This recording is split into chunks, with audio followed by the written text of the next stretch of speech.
पहला क्वेश्चन है what is meant by winding up of a company, how is it different from the dissolution of a company. ठीक है, देखो बेटा, winding up क्या होता है, जब आप कंपनी का जो भी स्टेट ऑफ अफेयर्स है वो डायरेक्टर्स के हैंड से छीन कर अब कंपनी को लिक्विडेशन की तरफ लेकर जाते हो। लिक्विडेशन मतलब अब कंपनी का जो प्रोसेस है, जो कंपनी की वर्किंग है, वो आप एंड करना चाहते हो। ठीक है ना, तो बोर्ड ऑफ डायरेक्टर्स के हैंड से उनकी रिस्पॉन्सिबिलिटी छीन ली जाती है और कंपनी के लिए एक पर्सन अपॉइंट करा जाता है जो पूरा वाइंडिंग अप का प्रोसेस देखेगा। प्रोसेस है, winding up is a process and dissolution is the end of that process, यानी when your company is finally liquidated, ठीक है, when you finally मतलब all formalities are completed, then you said your company is dissolved। ठीक है, तो winding up एक process है जो स्टार्ट हुआ है। अभी जब वाइंडिंग अप चल रहा है तो ऐसा नहीं है कि कंपनी अपने अफेयर्स बंद कर देगी या कंपनी की कोई लाइबिलिटी नहीं है, लेकिन जब वाइंडिंग अप का प्रोसेस एंड हो जाता है तब इसका मतलब यही होता है कि कंपनी ने अपनी एसेट्स बेच ली है। कंपनी खुद नहीं बेचती, ना ही बोर्ड ऑफ डायरेक्टर्स बेचते हैं, उसके लिए लिक्विडेटर अपॉइंट करा जाता है जो पूरा एडमिनिस्ट्रेशन करता है इस चीज पर।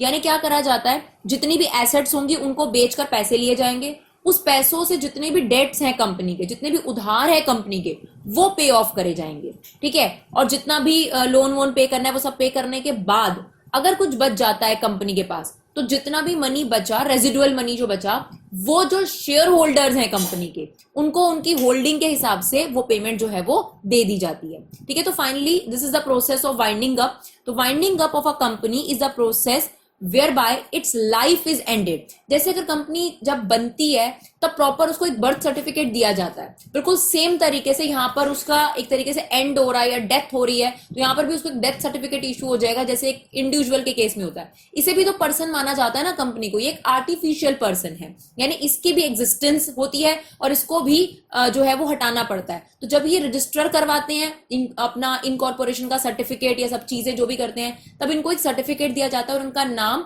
रजिस्ट्रार ऑफ ऑफिस में लिखा जाता है। अब क्या होगा, जब वाइंडिंग अप का पूरा प्रोसेस खत्म होगा, लिक्विडेटर सारा काम कर लेगा, तब रजिस्ट्रार जो ऑफिस है वहां पर रिक्वेस्ट जाकर उनका जो नाम है उस जगह से डिलीट कर दिया जाएगा, हटा दिया जाएगा उस कंपनी का नाम, तब जाके कंपनी एंड पर आ जाएगी। तो बेसिकली वाइंडिंग अप वो स्टेप है जहां से आपने फर्स्ट सीढ़ी ली है कंपनी को खत्म करने के लिए, कंपनी की प्रोसीडिंग्स, कंपनी के अगेंस्ट जो भी चीज है वो सारा कुछ फिनिश करने के लिए। ठीक है, तो सिंपल सी बात है, winding up is a process by which आपके पास कंपनी जो है अपनी जो एसेट्स है उनको रिलाइज करती रहेगी और साथ के साथ अपने डेट पे कर देगी, उसके बाद कुछ बचेगा तो अपने शेयर होल्डर को पे कर देगी। अब सवाल ये उठता है कि ये वाइंडिंग अप और डिसोल्यूशन में क्या डिफरेंस है, क्योंकि जनरली हम इसको सिनोनिम टर्म्स के तौर पे इस्तेमाल करते हैं, बट थोड़ा सा डिफरेंस है। वाइंडिंग अप जो होता है डिसोल्यूशन से पहले आता है। Winding up of a company proceeds dissolution, क्योंकि डिसोल्यूशन लास्ट स्टेप है, वहां पर आपने सारी फॉर्मेलिटी कंप्लीट कर ली और आपका काम खत्म हो गया, लिक्विडेटर का काम फिनिश हो जाएगा। वाइंडिंग अप जब शुरू होता है तब लिक्विडेटर का काम शुरू हो जाता है, और जब वाइंडिंग अप क्लोज हो जाता है यानी डिसोल्यूशन हो जाता है, तब आपके पास लिक्विडेटर का काम खत्म हो जाएगा। तो सिंपल सी बात है, वाइंडिंग अप में क्या इन्वॉल्व होता है, एसेट्स को बेचना, लोन को पेमेंट करना, ये सब। लेकिन डिसोल्यूशन में सिर्फ अनाउंसमेंट होती है कि हमने सारी फॉर्मेलिटीज जो है वो कंप्लीट कर ली है। ठीक है, जब वाइंडिंग अप चल रहा होता है तो अभी कंपनी की लीगल आइडेंटिटी खत्म नहीं हुई होती, अभी कंपनी का एग्जिस्टेंस है, लेकिन जैसे ही डिसोल्यूशन हो जाता है तो कंपनी की आइडेंटिटी भी डिसॉल्व हो जाती है। ठीक है, अगर किसी भी क्रेडिटर ने कोई पेमेंट दिखानी है कंपनी के अगेंस्ट या ड्यूज दिखाने हैं तो वाइंडिंग अप प्रोसीडिंग के दौरान कर सकते हैं, लेकिन एक बार अनाउंसमेंट हो गई कि ऑल फॉर्मेलिटीज आर कंप्लीटेड और आपने कोई स्टेप नहीं लिया था वाइंडिंग अप प्रोसेस में, यानी डिसोल्यूशन हो गया, उसके बाद कोई भी पर्सन कंपनी से किसी भी तरीके का क्लेम नहीं कर सकता।